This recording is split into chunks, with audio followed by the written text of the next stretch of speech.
Speaker, my question is to the Prime Minister. Prime Minister, last fiscal year, Hobart's median house price increased by almost 20% and average rents rose by nearly 9%. Consequently, Tasmanians increasingly can't afford to purchase or even rent, the result being many families crammed into tiny and substandard properties, as well as increasing couch surfing and homelessness. Good news, though, is that the dreadful decision by the ALP to abandon its housing tax changes perversely creates an opportunity for the Parliament to develop a bipartisan response to the housing crisis. So, Prime Minister, will you seize the moment with every option on the table, including by looking afresh at negative gearing and capital gains tax? The Prime Minister has the call. Thank you, Mr Speaker, and I'll ask the Minister for Housing to add to my answer. At the last election, Mr Speaker, we took a very important program, the First Home Loan Deposit Scheme, which has been taken up and extended time and again, and is getting more young Australians in particular into their first homes like never before. It is a proud history, Mr Speaker, of the Liberal Party and indeed the National Party, Mr Speaker, since we were force-forming governments under Sir Robert Menzies, that home ownership and the promotion of home ownership is in the DNA of the coalition parties, Mr Speaker.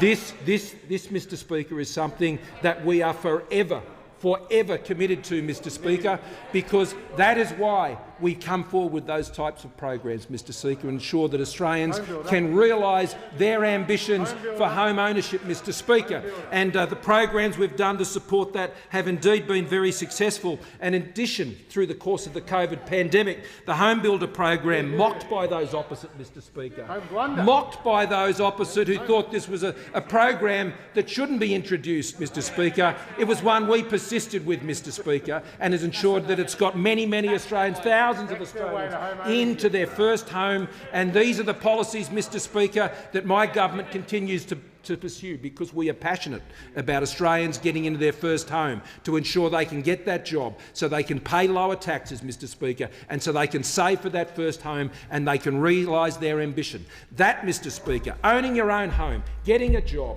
getting trained, being able to provide for your own retirement, Mr Speaker, these are the great goals of life in this country that the coalition government supports and our policies are supporting, and I'll ask the Minister to add further.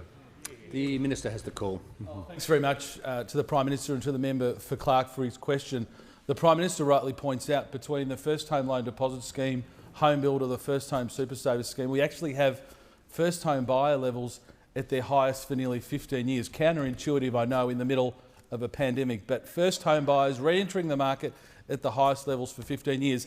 And working with the member for Clark, and we've worked very constructively together, we've made additional investments into Tasmania through the Hobart City deal, 100 social and affordable homes. We forgave $230 million of Tasmania's historic housing debt, which is being put now towards additional social and affordable houses. So whether it's helping first home buyers purchase a home or helping other Australians get secure housing, we've worked very constructively with the member for Clark and with the Tasmanian government to do so. But for 6 years, and the member for Clark's right to refer to Labor's housing taxes, for 6 years the Labor Party ran around Australia saying that the answer to all of the problems were their taxes.